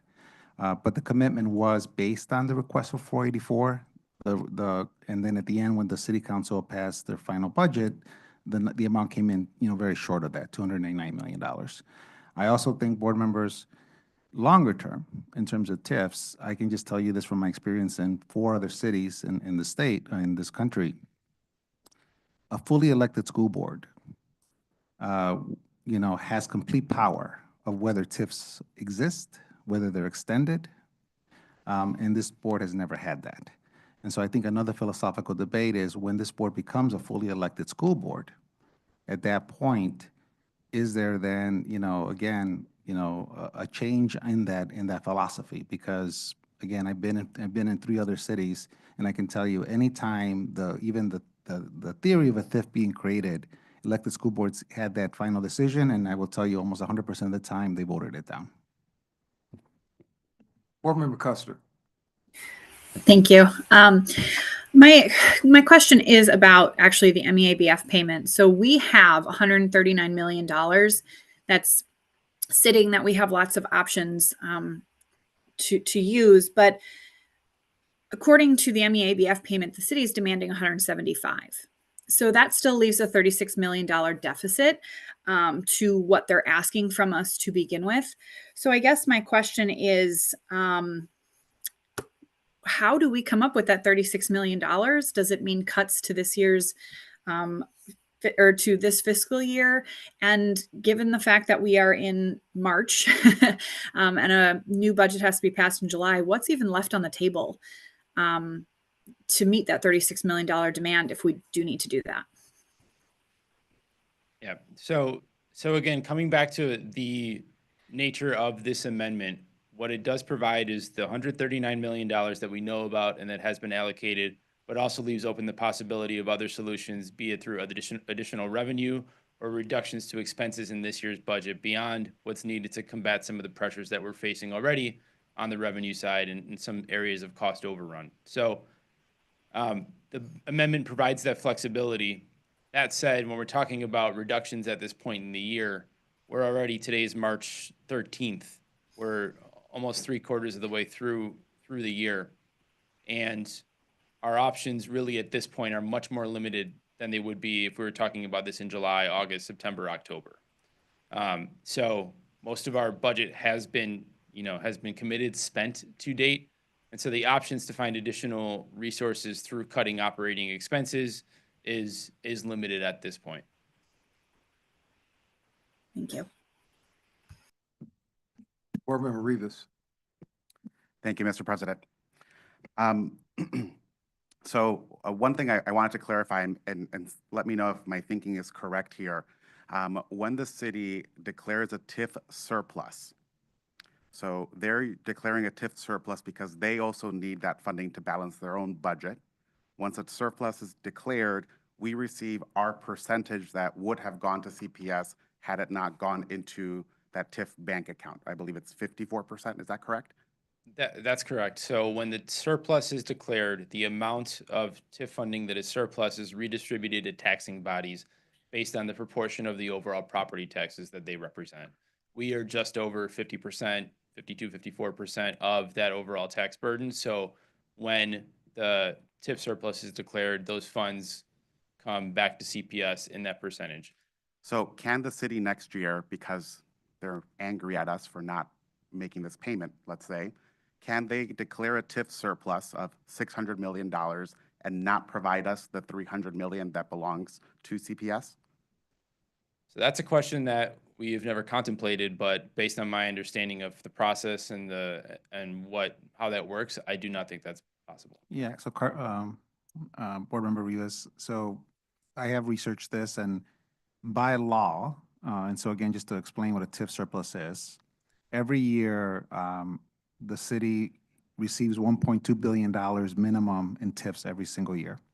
To the extent that those funds are not spent, they go into a bank account, basically. And it's real cash. It's not like made up cash. It's real cash. It's in the bank. Those balances, as of the last publicly available data, was over $3 billion with a B. They've never been lower than $1 billion in the last decade. And so those funds, they've grown. By law, whenever those funds are released, they have to go to the taxing bodies. That is by law. About more than 50% goes to CPS. The city itself gets just under a fourth of it, and the rest of the funds go to city colleges, the parks, the water department, et cetera. And so that is by law. Thank you. I also wanted to clarify that the original ask of City Council was $484 million, is it? And we received 298? That's correct. Okay, so below what we requested to be able, and that was the promise you made, was that if we receive the 484, we will make this payment, this 175, correct? That's right, Member Rios. So basically, we said, look, if you want us to help you, because it really was us helping the city, because remember, board members, for 100 years, the pension fund itself has existed for more than 100 years. We never were asked as a district to make a payment into the fund. I'm not saying it's right or wrong. That's just a fact. It's only been in since 2020 or 2019 that we started being asked to make payments, gradual payments. And again, that was on the commitment of former boards we had to start seeing the release of more additional TIF funding because we didn't have a revenue source. And my final question, now, if this amendment were to be voted down, does this mean we come back next month with a different budget amendment that would be more aligned to the needs of our teachers and leaders as we're working on finishing up these contracts? So my understanding, Member Rivas, is, and I think I may suggest to the board a kind recommendation that maybe we lay out some of these options at next week's board meeting for you because it is really confusing. I had to double check and triple check. So if the amendment is not passed, then the budget process would start over and it could start whenever the board wants it, and that's the 15-day cycle, and then we go right through it. And you can also amend the resolution next week as well. So whether it's to say we want to be clearly and just say we're going to use the 139 for the city pension payment, or you can amend the resolution to say we want the money to be specifically used for the collective bargaining agreements. So those are the decisions that you would have next week. And so, but to answer your question, if nothing is passed, then you would start the process again for a future budget amendment. Yeah, I'll just comment that wouldn't be prudent for us to limit ourselves. I mean, the amendment was written intentionally to give the board the ability to have options. And so, we should continue to move forward would be my recommendation for the board. As you look at these very weighty decisions, you want to go into them having the ability to have as many options as possible on the table. Anusha. Thank you. Thank you, Chief. I know that we've had discussions about refinancing of debt. Could you share a little bit about the current plans? I know you mentioned you have projections for refinancing of debt, and then I'm reading in the Tribune, the article that they published about $240 million worth of debt that could be refinanced. Is that already a part of the projections that you have? And could you share about potential refinancing options that we could have that could save us some money and open up some money for us?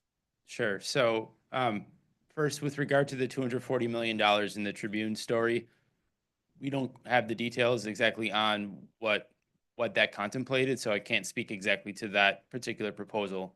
What I will say, and what we have discussed, particularly with regard to next year's budget, is doing debt restructuring in order to free up budgetary space in next year's budget, a process that we do each year in order to keep our debt payments as stable as possible and dependent on market conditions. So what we've discussed as far as options and potential solutions to help with next year's $500 to $600, potentially $700 to $800 million deficit are doing things of that nature, but things that are part of our normal process each year. So is there any refinancing that can be done for the situation that we have right now? So I'll let Miroslava Mejia-Kruger, CFO, speak to that question. Good afternoon, Board Member Anusha. Miroslava Mejia-Krug, Chief Financial Officer. I also read what has been said on the newspaper. I don't have the details, but we have done everything that we could do this year. So when we went through the budget for this year, we have about $80 million that we needed to pay. We did some arrangements in our debt in order to save about $100 million that is included in our budget for this year.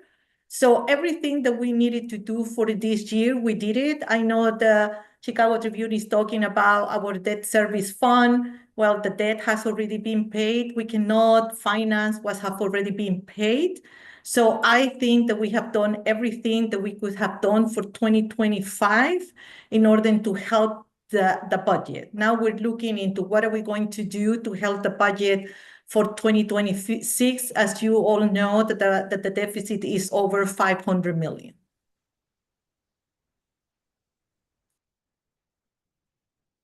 Board Member Pope. Yes, Obviously, we are talking about all of this in the context of having inadequate funding to really meet the needs of our children, our educators, our support staff, et cetera. I think we have to keep that in mind all of the time when we're having these discussions. We are discussing Hunger Games and a budget of scarcity, and that is not where we need to be. Obviously, we will be, many of us, going to Springfield seeking additional revenue. There may be complications down there. A lot of this is coming from the tremendous cuts that we anticipate and are already seeing from the federal government, and this is all problematic. But that said, we have a large number of employees who have been working through the MEABF pension fund. That pension fund is funded at the 25% level. That is an outrageous level of funding that cannot be sustained. We have, as a board, paid the MEABF payment for the last several years, and the city understood it to be something that we were taking on. They are paying extra into that pension fund, basically paying on the principal in addition to just paying on the interest in essence. And I feel as if this is an obligation that we need to find a way to fund. And if that funding involves rearranging things, I think that's what we have to do. If that funding involves some kind of loan at a non-predatory, normal interest rate, I think that's what we have to do. We have to meet the needs of our educators, our support staff, our collective bargaining agreements, et cetera. Yes, we have to obviously do some rearranging for next year. There's no doubt about that. But in the meantime, we have to figure out a way to do what we need to do. And that's what I think this amendment opens up, is the flexibility to do exactly that. So that's my statement. I have another question. Go ahead. Is it true that the MEABF payment has already been paid by the city, and that what we're being asked to pay is a prepayment for the next pension loan? So to be clear, Member Smith, I can answer that, Mike. So this is actually a reimbursement to the city for last year. So Member Smith, your first statement is correct. The city has already made the pension payment. It is their legal obligation. Again, I'm not saying it's right or wrong that it covers some of our employees, but it is, by law, it is their legal, they have to make the payment, and that has been made as of last year. So what the city is asking us to do is to reimburse them for a part of that payment, which is the 175. Okay, thank you. So a lot of this conversation has been around disentangling city and CPS finances, right, as we stand on our own. And this conversation is really focused on an obligation, but I'm also concerned about revenue sources. And I wonder if you could give, you know, a bit of useful information about what sorts of revenue CPS has the ability to raise, what sorts of revenue the city has the ability to raise, and sort of where that puts us in this conversation of disentanglement. Yeah, thank you for the question. So I think you're hitting on, something similar to what Board Member Pope mentioned about our constraints as a district in terms of our overall revenue availability.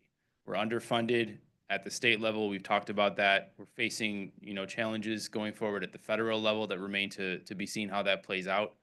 And then we are restricted in how much available local resources we can raise on our own, primarily due to the state laws regarding property tax caps.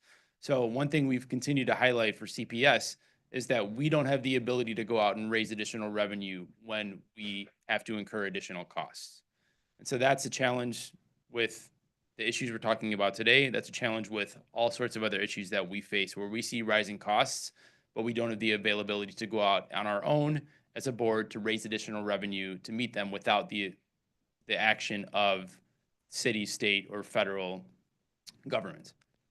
Now, I think the distinction you're referring to with regard to the ability to raise revenue is the home rule designation that allows the city and other entities that fall under that home rule designation to raise taxes, to implement taxes on different things, and raise revenue in different ways that allow to meet allow those entities to meet those costs, be they pension costs or other obligations that they have.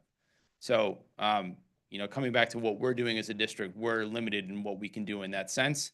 And that's been a challenge that, again, we're facing with all the budget pressures that we're seeing and that we've seen over the last few years, is that when these costs come onto CPS's books, we have a choice of whether to meet that cost or to find resources within our own budget.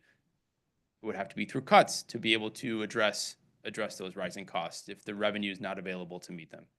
Yeah, and just to add on that, Member Biggs, so the city actually I believe it was under the Emmanuel administration, actually created a levy, or was authorized to create a levy specifically for this pension.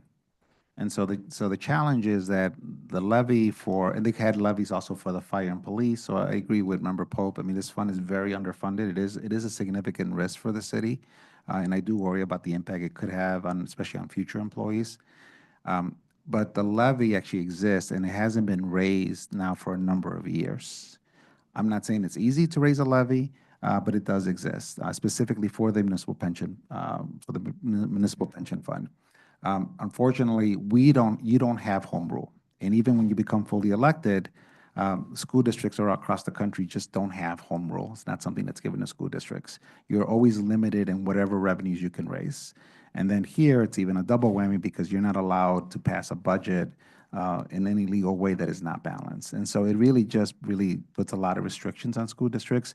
The city doesn't have those kind of restrictions because they have home rule, they can raise levies, they can issue new levies, they can borrow against future levies. And, again, to Member Pope's comment earlier, we already have a legal opinion that is very clear. We are not allowed to borrow for deficits, and it is not allowed to be counted as revenue. Those are just not allowed by the law.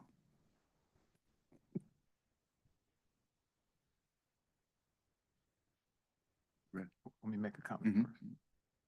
Let me ask a question, CEO Mike. Is this the first year?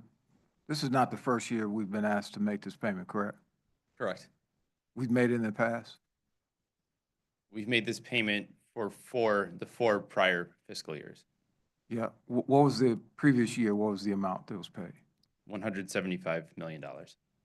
And before that? I believe 2 years ago was also $175 million. Okay. So what makes the distinction in this year around the payment? Because there wasn't a legal obligation to do so then. Yeah. So let me answer that, Mike. So, because there's a lot of history here. So initially, under the Lightfoot administration, because we had federal funds, and maybe because they were also trying to balance their budget, the district was asked at that time to start making a payment to the pension, and it started with $60 million.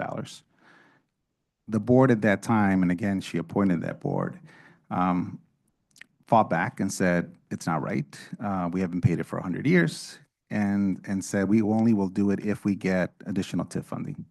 That first year, and that was with President Miguel de Valle, that first year, the money did come in, so we were able to get the $60 million. I think we've documented that. The next year, the request was $100 million. Again, the board pushed back and said, again, this is not our legal obligation, with all due respect. So we need to get also an additional revenue source, i.e. TIF. I believe maybe in that year they might have came in at 100 million. I think it might have. I think that's what I remember. And then the third year was raised up to 175, and the district did not get enough TIF funding. So that was a huge debate. I think that was the year. That was when I came into CPS, and I got caught in the middle of it, not understanding any of this. And so it was made reluctantly, but at that time, we had to use our federal funds.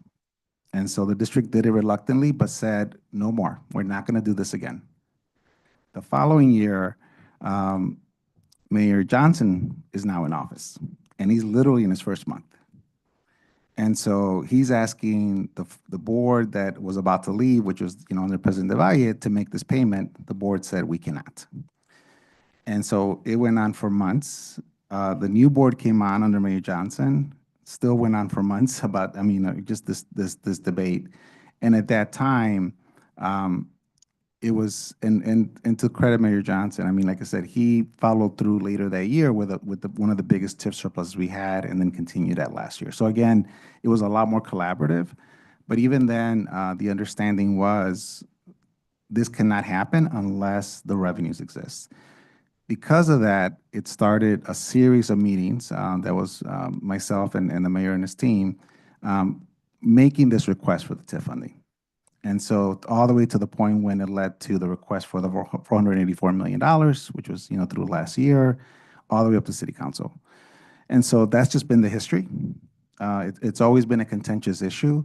I think the district has always acknowledged that, look, at some point we have to have a longer term solution, whether it's maybe can the city assign the levy that it has for the pension to the district and allow the district to be the one that raises it. I'm not a legal expert on that, but those are the kind of conversations that we've been always wanting about, what can the city do to help us to create the revenue source for it? Because by the way, board members, this isn't an issue anywhere else in the state of Illinois. I don't know why, and maybe, Member Brown, you're the historian, maybe you can go back and look at this. For whatever reason, this district was never allowed to create a fund for its non-certified employees. Other districts were, and so they did, and they did it with cities. And so there's another fund that the state doesn't put any money into it, and it is more than 100% funded because they funded it and they made sure it was funded. And then with the stock market gains, it's just a non-issue anywhere else except Chicago. I don't know why the city never allowed the district to do that or participate in that. Again, this thing goes back 100 years. I just don't know why. And then, of course, it became an issue, 4 years ago when we were asked to start to contribute. So those are important details that kind of outline or signify there's a history of the payment, there's a history of the recognition that the district has some obligation for, and that this administration did what it said it was going to do and provided, record surplus in order to do it.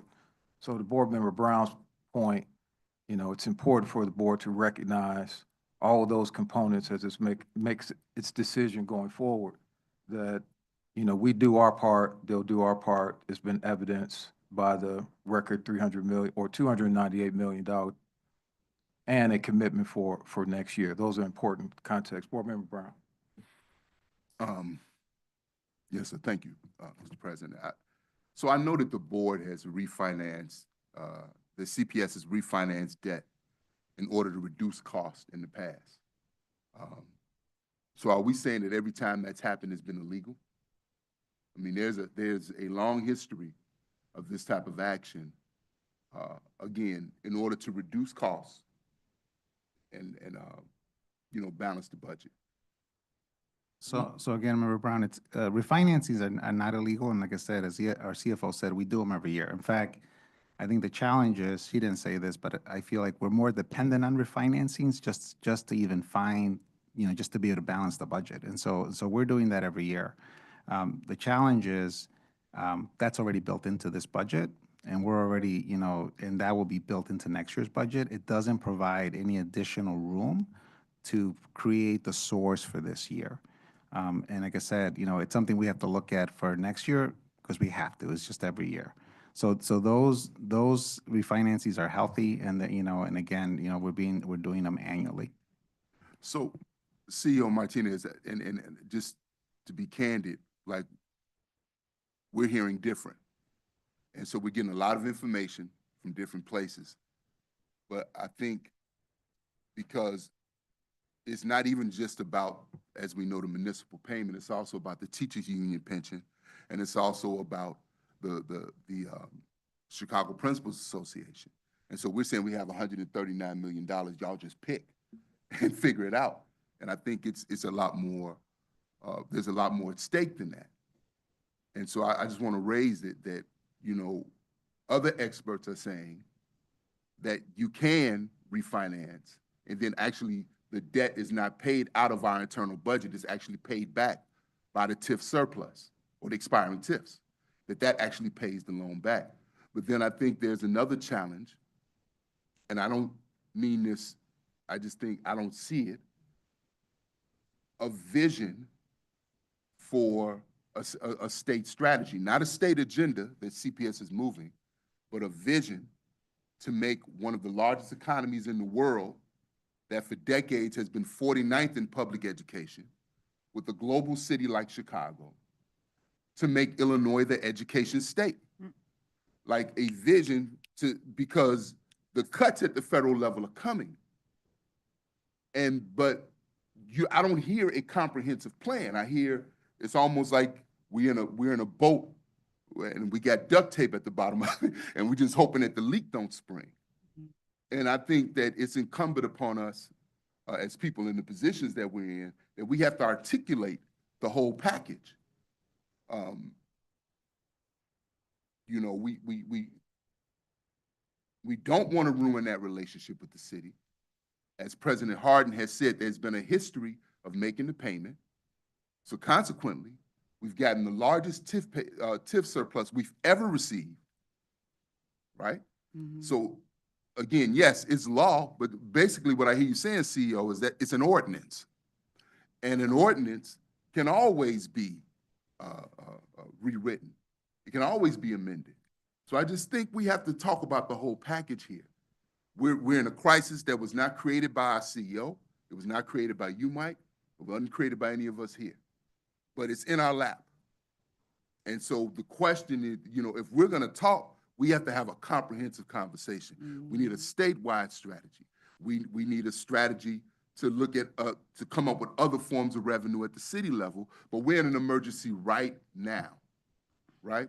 And so I just want to, I do think that what we're hearing from experts is that being able to finance this debt to lower the cost is an option. So I just want to share with you all, we're getting from experts, just like the experts here that work for us at the district, we're getting two sides of the coin. And so we're trying to sift through all of this to come to a solution that makes sense for our children. Yeah, so Member Brown, I really appreciate what you said, and couldn't agree with you more about, you know, we need a very strong strategy with our unions, with our mayor, with City Hall around the state, because we are just underfunded, and that is clear by their own evidence that we're underfunded. Again, in terms of the experts, again, and it's very complicated for the board members, and I get that. So again, I appreciate the fact that you're trying to understand it. I think where it gets confusing is, you know, when you talk about the city's ability, because they control TIFs, they control them. And so when you control your own revenue source, it just gives you a lot more flexibility what you can do in terms of borrowing against that revenue source, because they have home rule, they can create levies. So the flexibility that cities have is just much higher and again, they can do things. The challenge for a school district, and again, we have a legal opinion that the board members have, it's very clear. You're not allowed to borrow for any deficits. You're not allowed to count any borrowings as revenue. That is just state law. The TIFs don't belong to us. They belong to the city. And so as much as I appreciate the fact that TIFs will be released, the city has to make that decision year by year. And so, you know, it is through the city budget and the vote that they take, that's what determines the revenue for that year. So you know, it's great to have the commitments later on, but we as a district have no control over them, so you can't even use that in any way as a revenue source by law. The other, and so that's the biggest challenge, is that now if the TIFs were released today, then those would count as revenues today. And so again, I do believe that regardless, we need to come up with a long-term solution, because this is part of the disentanglement. This is part of the district becoming fully elected, but it has to be all-inclusive. It's TIFs, it's levies that exist right now. Can new levies be created for the district? Some of those may require, you know, state law changes. And I believe, Member Brown, the pension legal obligation is a state law. It is not a city ordinance. Pensions are very defined clearly in state law and who's responsible for them. Board Members Zakor. Thank you. So I just wanted to comment on the importance of knowing exactly the size of the hole that we have to fill. And we still really don't know that because the contract has not been resolved. We keep hearing estimates, but we really need the facts. And so for 2 months now, we've been hearing that we're close to solving it, and obviously a lot of progress has been made, and kudos to all those who have done so much work on it. But we've also been hearing for 2 months pretty much the same stumbling blocks. So I just kind of want to say that it would be really important to get it done as soon as possible, because for us to make these very difficult decisions, I think it's important that we have actual numbers and not these theoretical numbers that we've been offered. Yeah, and Board Member Boyce. Mike, did you have a yeah, follow-up? if I could just, to that comment, the thing that we don't have final certainty on the numbers even for this year, because especially with CT, the contract is still outstanding.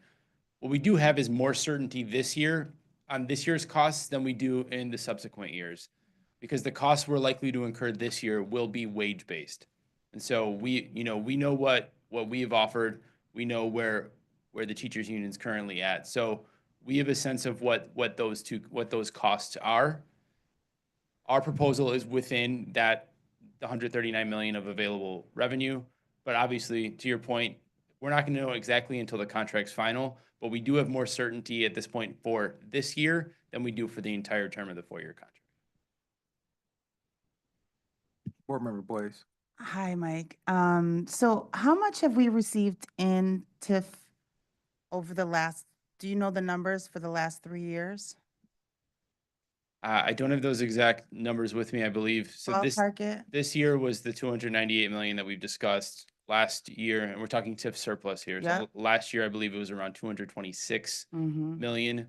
And then the year prior, I believe, was under 200 million, but still in the range, higher than what we had received historically from that. So revenue steadily source. increasing, the city's giving us more and more TIF dollars Yes. every year. Is that right? And we have these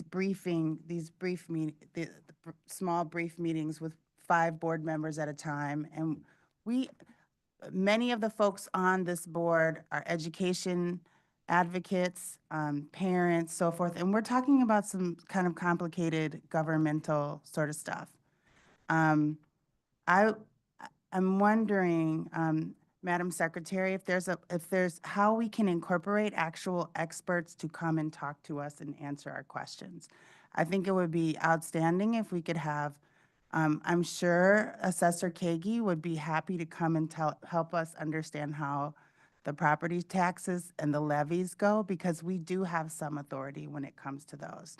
I would love for someone to come and talk to us about the TIF and the TIF surplus. I know there's someone from the city who's, I don't know her name, but she's got glasses, and I saw her on WGN News recently. I feel like everybody in this room does CPS really well, and maybe we need to bring in, every time I leave the boardroom, I make 5 phone calls to make sure that I'm getting the right story, the accurate story, and the most up-to-date story. And so what's the process that we can bring our own experts into, not just make a speech, but actually answer questions similar to what Mike is doing? I would have to defer to the acting chief of staff as well as our deputy, because, as well as the CEO's team, because they're the ones that actually schedule the 5x5 briefings that you're referring to, as well as who is attending those briefings. So it's something I'll bring back to the team. And can they come here and testify?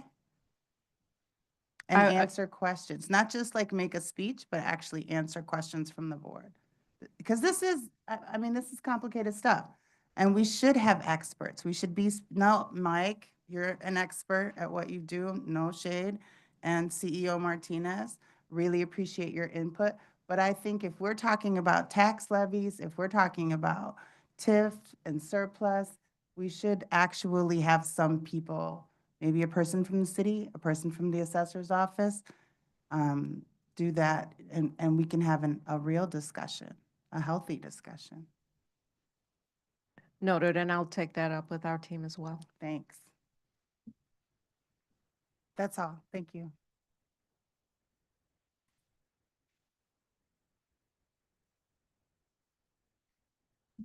Board Member Bannon. CFO Krug and Mike, if you get into this too. I just want to push back on the refunding option. Obviously we have a limited amount of funding, and if it's a choice between pension payments, a payment to the city, and funding our schools, I think it's an easy choice for everyone at the table, but we can't ignore that not making this pension payment won't have repercussions. I mean, will have repercussions in later fiscal years. If this is in a vacuum, it would be an easier choice. So that's the only reason that I'm pressing so hard on the refunding option. My understanding, I'm asking you to confirm more with the city. They, I believe, have a detailed funding option identifying the bonds that can be refinanced. I know CFO Kruggy said that's not an option this year. Again, I'm asking to re-examine that option with these specifics in mind, and maybe it's a meeting between President Hardin and the city and CPS, or to the point that Board Member Blaze made, something like that. But I'd like to hear more information as follow-up on how some specific proposals are not options. I don't know if you're prepared to answer those right now, referring to specific bonds. I wouldn't imagine you can in this forum, but maybe tomorrow or next week we can have some more detailed questions on that. Yeah. So I'll just say, Board Member Bannon, that the discussions around options that are available are going to continue. Directly with the city, with the internal team. I mean, we're going to continue to work through without halt to examine, to your point, we're going to do everything possible to meet these obligations. And if it comes down to it, we're going to protect classrooms. But we do recognize all of these things as being critical. And so we're going to examine all options, those that come up in the newspaper and every place else, until we are satisfied that we've done everything we possibly can do. And so just want to, commend Mike, Miroslava. You guys have been outstanding in terms of being responsive, trying to work this through. But the job is not done yet. So we'll continue to have these conversations tomorrow and through next week. Thank you for your presentation. Thank you. Thank you.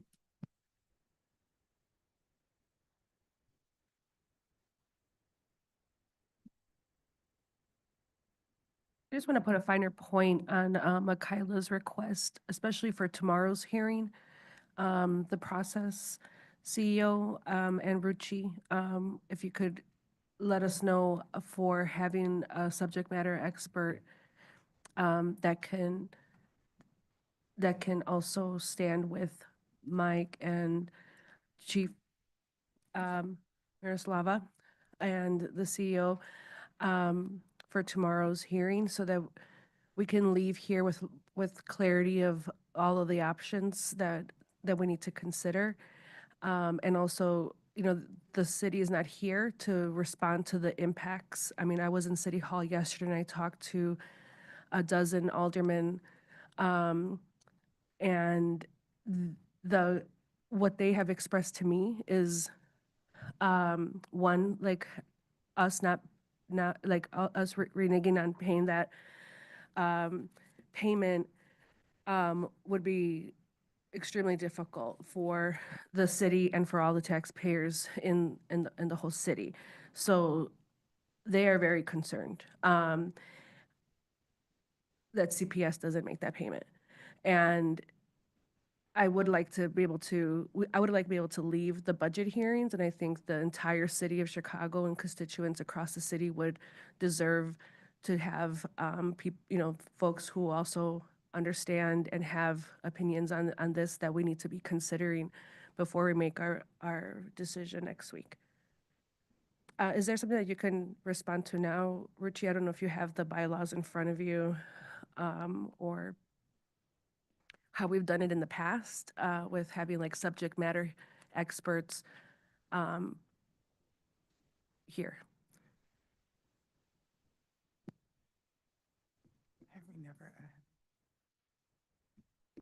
I'm happy to review that with President Hardin and get back to you.